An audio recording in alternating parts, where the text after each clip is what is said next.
E aí galera, tudo certinho? Começando aqui nosso Revendo Conceitos da Semana. Hoje quero rever toda a nossa aula 4, aula a qual a gente estudou impulso e quantidade de movimento, perfeito?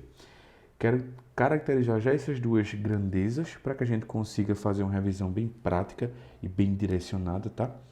A gente definiu que impulso é nada mais, nada menos do que numa linguagem coloquial, né? É nada mais, nada menos do que um empurrão. É quando a gente oferece uma certa força em um breve intervalo de tempo. Então, quando essa força atua no intervalo de tempo, a gente fala que esse corpo que sofreu a força, ele sofreu um impulso, perfeito? Então, na nossa aula, a gente primeiro já começou a entender o que era o impulso e como calcular o impulso, tá? Já já a gente revê isso. Mas o impulso, lembra, é esse empurrão, entre aspas, tá? Ó, eu até coloco aqui, ó. É um empurrão que a gente oferece a um certo corpo, tá? É uma força atuando no intervalo de tempo. Perfeito. E o que é a quantidade de movimento? A quantidade de movimento é uma associação do movimento com a quantidade de massa que um corpo tem, tá? Então, a quantidade de movimento, de forma também coloquial, é a quantidade de massa que possui movimento. Movimento a gente deriva aí de velocidade, tá? Então, quantidade de movimento é a multiplicação entre massa e velocidade. A quantidade de movimento vai demonstrar para a gente a quantidade de massa que tem uma certa velocidade e vai apresentar também a direção, o sentido desse corpo, tá? Então, a quantidade de movimento é uma grandeza muito utilizada em perícias para a gente analisar ali, para a gente entender o contexto da colisão, um contexto de um certo acidente. Então, a quantidade de movimento, ela naturalmente a gente vai ver na nossa revisão hoje, e a gente viu na nossa aula que naturalmente em sistemas isolados ela é conservada, e isso nos traz a capacidade de prever o que aconteceria no futuro, ou então entender, se a gente tiver no futuro, entender o que foi acontecer no passado, antes dessa colisão, antes desse acidente. Então, a quantidade de movimento, ela relaciona muito esse poder que uma massa tem quando tem velocidade de oferecer um certo efeito numa colisão, num acidente, num empurrão, numa explosão. Então, a quantidade de movimento é uma grandeza física que surgiu com essa necessidade, tá? Foi definida com essa necessidade. Perfeito. Então, vamos lá. Definindo aqui de forma bem prática, a gente aprendeu a calcular o impulso, tá? De forma inicial, a gente aprendeu a calcular o impulso por essa relação bem simples aqui, tá? Lembrando que essa relação só posso aplicar quando a força for constante. Então, o impulso de uma força constante é essa força constante vezes o tempo de atuação da própria força, tá? O impulso, a sua unidade, tá? A sua unidade é newton segundos, tá? A sua unidade é newton segundos, ou então até a gente pode falar do quilograma metro segundos, tá? Então, isso aqui seria a unidade do impulso, perfeito? Aí tu se pergunta, e se o impulso for variável? Se o impulso for variável, aliás, se a força que provoca o impulso for uma força variável, o impulso a gente vai calcular através da área do gráfico, perfeito? De um gráfico qualquer não, de um gráfico que é de força por tempo, perfeito? Não esquece. Então, o impulso acaba sendo a área do gráfico. Então, se a força que provocou aquele impulso for uma força constante, aplica a fórmula. Se a força for variável, a área do gráfico me trará esse impulso. Perfeito.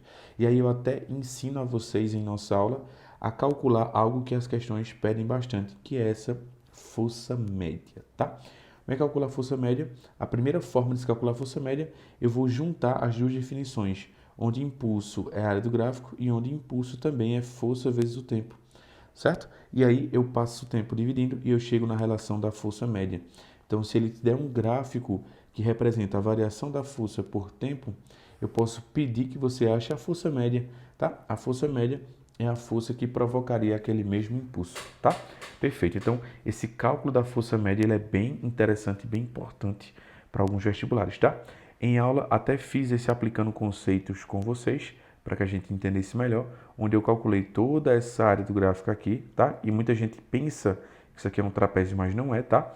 Isso aqui não é um quadrilátero, então eu dividi aí em uma figura geométrica, duas figuras geométricas, três figuras geométricas, tá? E calculei a área de cada uma separada, depois somei as três áreas e aí achei o impulso total. E aí, como eu quero a força média, lembra que a área do grafo dá um impulso, eu peguei o valor do impulso e dividi pelo tempo que a força passou agindo e achei a nossa força média, tá? É justamente a aplicação direta dessa relação daqui. Perfeito? Tranquilo. Logo após isso, a gente define novamente a quantidade de movimento.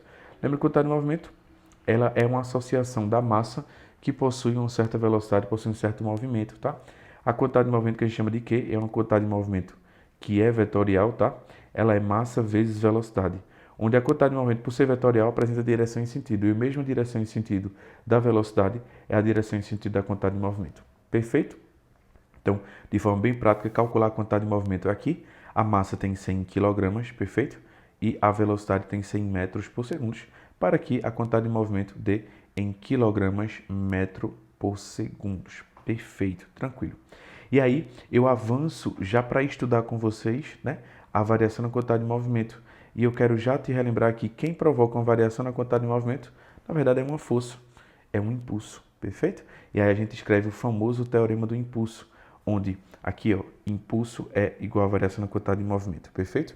E aí só de forma bem prática, lembra que variação na quantidade de movimento é Q final menos Q inicial. E lembra que se no início ele está indo no sentido, bate em um obstáculo, e no final está voltando em outro sentido, uma velocidade você tem que adotar como sendo positiva e a outra velocidade você tem que adotar como sendo negativa, tá? Qual dos dois você escolhe como positivo ou negativo? Tanto faz, perfeito? Tranquilo. A variação na quantidade de movimento, ela justamente existe e ela surge na necessidade da gente entender. Se um corpo ele muda de sentido, aquela massa dele que mudou de sentido, mudou de velocidade, o que é que provocou aquilo? O que provocou aquilo é justamente, de acordo com o teorema do impulso, é justamente um impulso, tá? Então, o impulso provoca a variação na quantidade de movimento, perfeito? E aí, dessa relação, eu tiro uma das relações mais importantes que a gente aprende na nossa aula, é que se impulso também pode ser considerado como força vezes o tempo, impulso também é variação na quantidade de movimento, Q final menos Q inicial, a gente chega na relação em que a força média é Q final menos Q inicial sobre o tempo. Então, essa é a segunda relação onde a gente aprende a calcular a força média. E é uma relação bem importante, tá? Bem importante mesmo. É uma relação que nos traz outra forma de se calcular a força média. Se ele me der o gráfico, eu calculo daquela primeira fórmula que a gente lembrou aqui no nosso início, da nossa revisão, tá? E se ele me der as velocidades que estão dentro aqui da quantidade de movimento e pedir força média, essa relação acaba sendo bem melhor de ser aplicada. Perfeito? Tranquilo. E por fim, a gente foi para a famosa conservação da quantidade de movimento de sistemas isolados, obviamente, tá? A gente está falando de sistemas isolados, sistemas que forças externas não influenciam naquilo que está acontecendo no interior do sistema, tá? Eu quero te lembrar que uma das definições básicas da conservação da quantidade de movimento é aquela definição de que a gente só vai para frente porque jogou algo para trás. Então, eu só me locomovo para frente porque alguma coisa foi lançada para trás, perfeito? Um foguete é assim, um carro, quando a roda gira, ele por ação joga o chão para trás e por reação o chão joga ele para frente. A gente está falando aí também de sistemas em que tudo que a gente joga para trás, uma propulsão, a gente acaba sendo jogado para frente. Um empurrão, por exemplo, quando eu empurro uma pessoa para frente, automaticamente existe um recuo meu para trás, tá? Quando a gente atira uma arma de fogo, o projétil vai para frente e a arma recua para trás, perfeito? Então, isso apresenta justamente a conservação da quantidade de movimento, perfeito? A gente tem uma conservação da quantidade de movimento aí representada no sistema, perfeito? Tranquilo. Eu quero avançar para lembrar vocês que na conservação da quantidade de movimento, a gente estuda 3 sistemas, né? A gente estuda empurrão, certo? Ou impulso, como a gente queira chamar. A gente estudou em aula também as explosões, a qual a explosão eu aprofundo em um vídeo à parte que está na nossa plataforma, tá? E a gente estudou a mais importante, que são as colisões, perfeito? E até no finalzinho da aula eu citei justamente como a gente calcularia a velocidade de recuo de uma arma que atira um projétil para frente, perfeito? Então, esses 3 sistemas foi estudado em aula, tá? Obviamente, eu não vou revisar com muita profundidade aqui, senão o vídeo ficaria gigantesco, tá? Então, tá precisando aprofundar, tá precisando revisar isso, fala comigo para eu poder te dar o direcionamento correto. A gente pode até marcar mentorias individuais, ou então você rever um trechinho da aula, que eu vou te ajudando sim, com toda certeza, tá?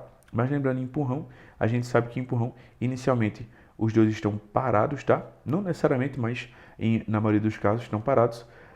Um empurra um corpo para a direita e, por reação, e para que a conservação da quantidade de movimento seja respeitada, o outro corpo é jogado para a esquerda, tá? Então, os dois se empurram e ocorre a separação, ocorre o distanciamento do centro de massa do sistema. Os corpos vão para longe do centro de massa do sistema, tá? E isso faz com que os dois corpos obtenham velocidades ou iguais ou diferentes, tanto faz, a depender da massa deles, certo? E a gente pode fazer a conservação da quantidade de movimento, onde todo o sistema isolado, explosões, empurrões, colisões, o que antes é igual ao que depois. Antes é o que está acontecendo antes do empurrão e depois é o que está acontecendo depois do empurrão, tá? Eu faço toda a análise aqui no nosso livro para que a gente chegue no resultado final numérico, obviamente. Professor, sempre vai ser assim, sempre vai ser menos 0,40? Não. É só um exemplo que eu usei de forma prática, tá?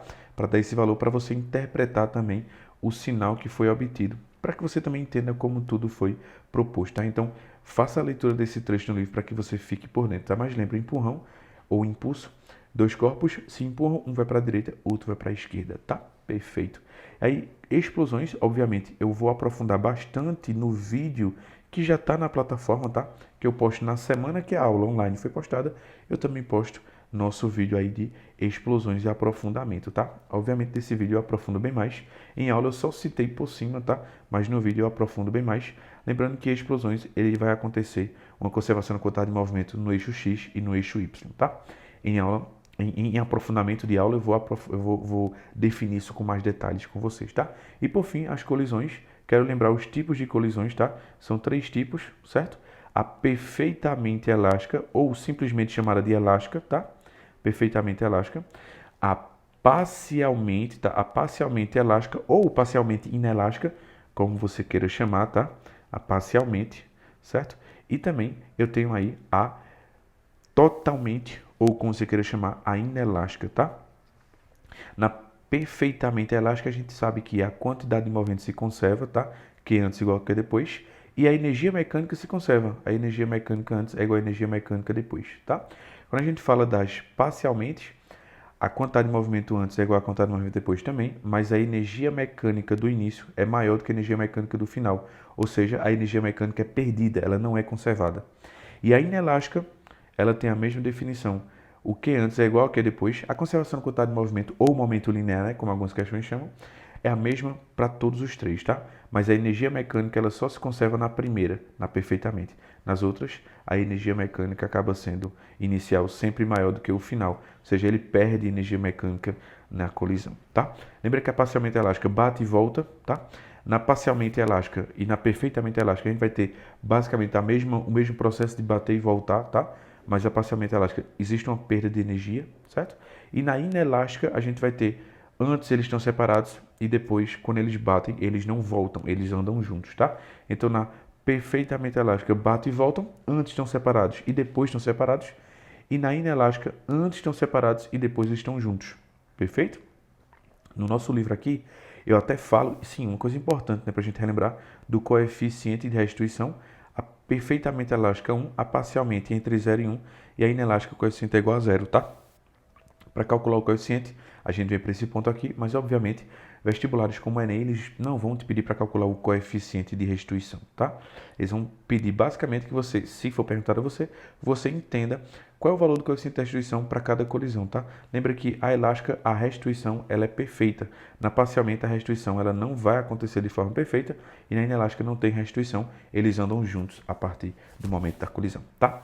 No livro da gente eu coloco até um exemplo aqui da perfeitamente, aliás, desculpa, da totalmente inelástica ou simplesmente inelástica. Eu coloco o exemplo aqui, eles antes estão separados, depois eles andam juntos, tá? Eu faço toda a leitura do sistema, acho um valor final e peço que você interprete esse valor para que a gente entenda juntos o sistema, tá? Em aula a gente fez isso bem detalhadozinho, mas obviamente você precisando revisar, fala comigo, perfeito? Então a gente finaliza por aqui. Sim, uma coisa importante, né? Em aula eu até cito como funciona o airbag, cito como funciona o cinto de segurança e a rede de proteção contra quedas, tá? E sempre cito que a função desses dispositivos de segurança, a função deles não é ser fofinhos ou amortecer a queda, nada disso. A função deles é aumentar o tempo de contato para que assim a força que você sente seja uma força menor, tá? Coloco isso aqui nesse texto, coloco isso também na nossa aula, nas nossas anotações de aula, perfeito? Então é isso. Funcionamento do airbag é bem importante que você guarde isso no seu arsenal de dispositivos, tá? Aumente o tempo de contato, diminuindo assim a força. Não esquece, perfeito? Então é isso, galera. Eu finalizo por aqui. Qualquer dúvida que vocês tenham, sempre lembre que podem contar comigo, beleza? Então, um cheiro a todos e até a próxima, galera. Tchau!